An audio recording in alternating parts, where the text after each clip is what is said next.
Yang pertama, niat. Apa niatnya berwudu?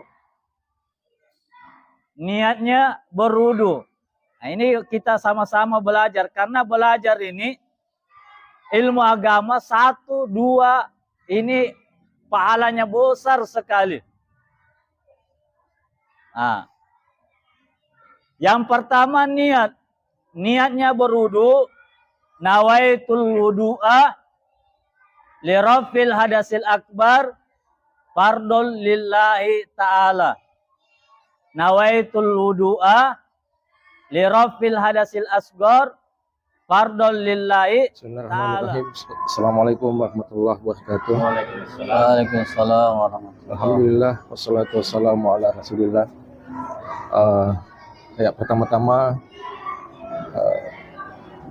saya mewakili bapak yang lain ya ingin mengucapkan terima kasih kepada Ustadz sudah bersedia hadir di majelis kami.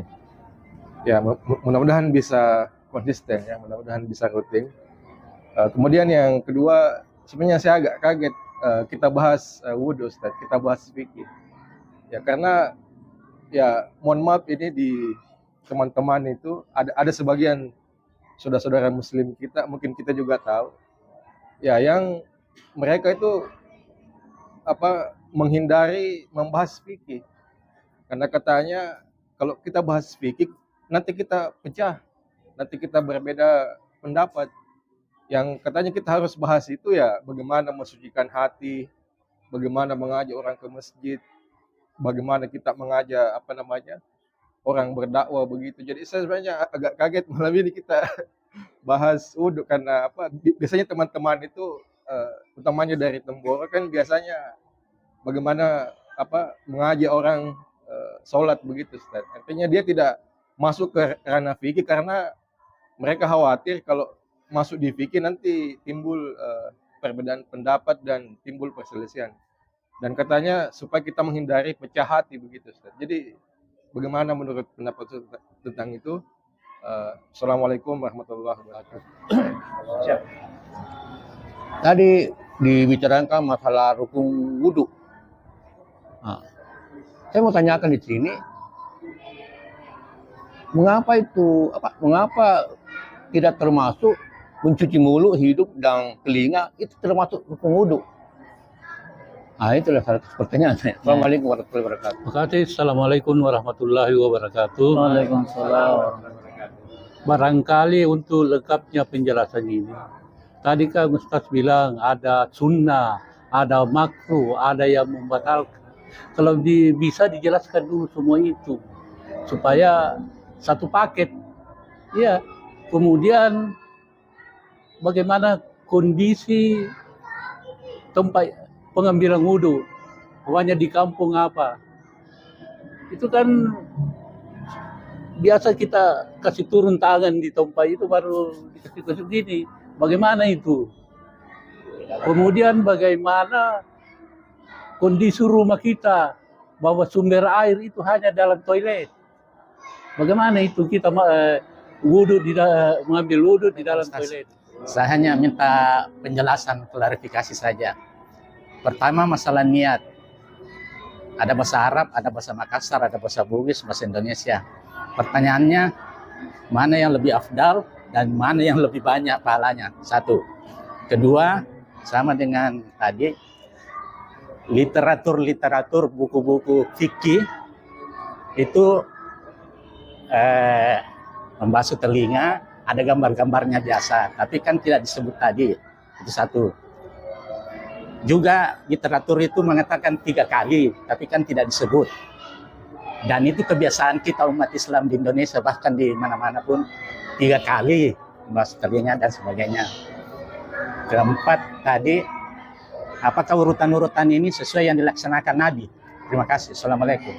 Ya, bismillahirrahmanirrahim. Pertanyaannya Pak Iqbal tadi, beliau kaget kenapa kok membahas fikih. Apakah tidak menyebabkan ini perbedaan perpecahan? Nah, memang di sini di masalah fikih ada 4 mazhab dan berbeda-beda. 4 mazhab. Dan kita Indonesia mayoritas bermazhab Imam Syafi'i. Dan ini perlu kita sampaikan juga masalah fikih. Jadi kalau cocok sama kita, ya kita pakai. Kan kewajiban kita kan menyampaikan. Nggak usah dipertentangkan yang perkara yang berbeda. Ya intinya yang rukunnya itu tetap sama rukun. Sunnahnya itu yang kadang yang berbeda. Kalau rukunnya tidak ada perbedaan. Seperti itu. Jadi senantiasa memang saya beda yang ustaz-ustaz yang dari Tomboro juga. Karena kan kita kan beda-beda. Kalau saya di masyarakat memang saya sengaja buka bab fikih yang dasar di masyarakat.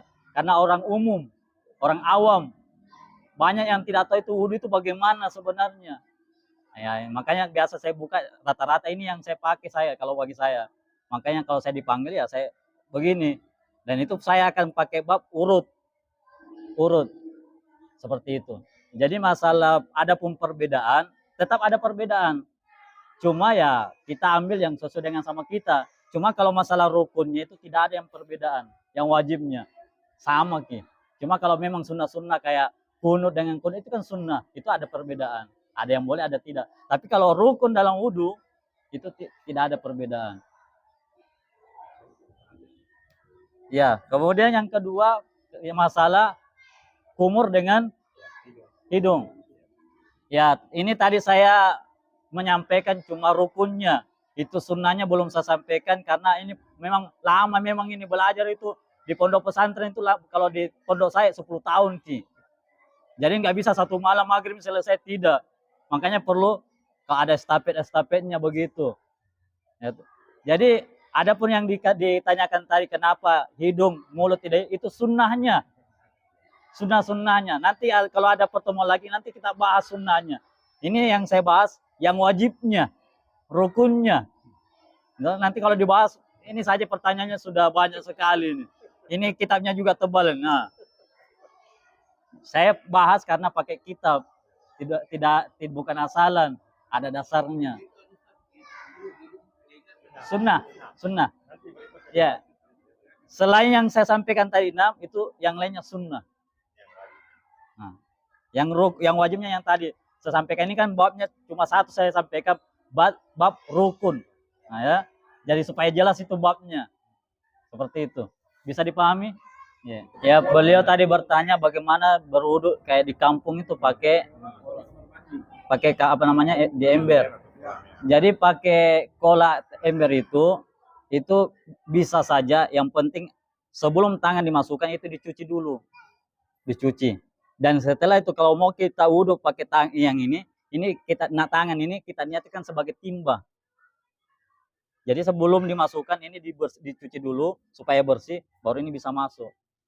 Dan adapun berwudhu dalam kamar mandi itu makruh.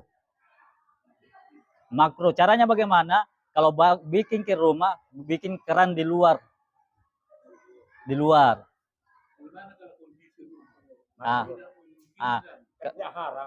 Makruh. Kalau makanya di depan rumah juga bisa bikin keran satu sebelum berangkat berwudhu Ki. Seperti itu. Artinya makruh tidak berdosa. Kamar mandi yang ada toiletnya itu makruh. Kalau cuma kamar mandi itu enggak jadi masalah. Makruh. Tetap sah, cuma makruh. Berkurang nilainya. Sedikit berkurang Ki. Nah, makanya caranya bagaimana? Kita ambil air dari dalam, bawa keluar. Nah, kan mudahnya di luar bikin berwudhu. Atau kita bikin satu keran di depan rumah, mau kita pergi berwudhu, di luar berwudhu. Sebenarnya kalau kita ada kemauan bisa. Begitu. Ya inilah namanya perbedaan.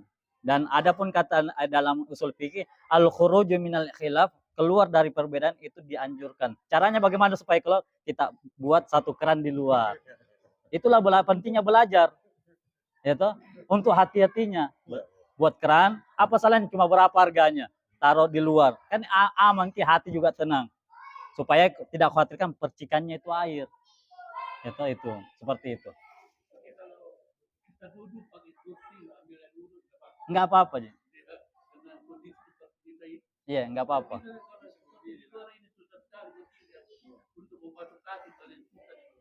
Ya, wudhu, duduk gak apa-apa.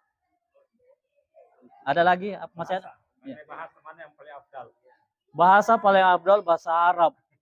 Karena memang ya makanya kita di kata Nabi tolabul ilmi faridatun ala kulli muslimin. Wajib belajar. Wajib belajar. Alhamdulillah kalau bahasa Indonesia saya juga, cuma lebih abdolnya kan namanya kita disuruh belajar. Makanya ada pondok pesantren, ada ini. Kita disuruh belajar, wajib.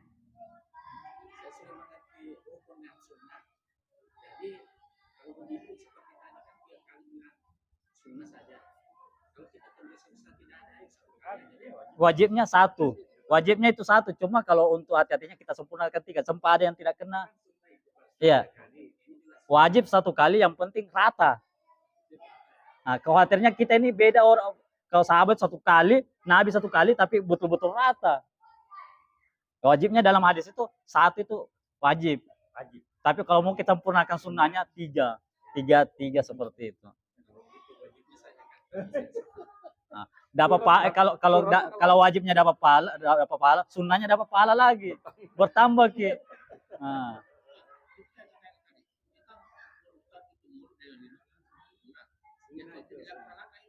Dapat pahala yang sunnah kita buat, yang fardunya kita buat, dapat pahala, tambah pahalanya.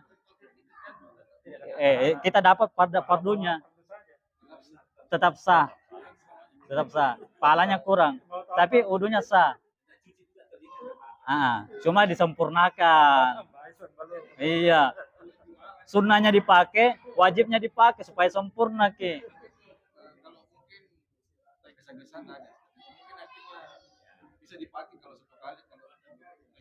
Kalau kata-kata tergesa-gesa sekarang kayaknya tidak ada nih. Cuma kita tidak mesti itu, makanya disuruh cepat-cepat berangkat ke masjid. Kita itu untuk ibadah kita banyak alasan, untuk kerja di dunia tidak mau terlambat. Takut dipotong gajinya sampai kantor. Enggak ada alasan. Untuk dunianya mau korting, untuk akhiratnya. Ya, alhamdulillah Bapak-bapak jamaah yang dimuliakan Allah Subhanahu wa taala. Alhamdulillah, mudah-mudahan pertemuan kita malam hari ini menjadi kebaikan untuk diri kita, keluarga kita, dan umat seluruh alam. Maka kita sama-sama baca surah Al-Fatihah dulu supaya kita dimudahkan urusan dunia akhirat kita. Al-Fatihah. A'udzubillahi minasyaitonir rajim. Bismillahirrahmanirrahim. Alhamdulillahirabbil alamin arrahmanir rahim maliki yaumiddin.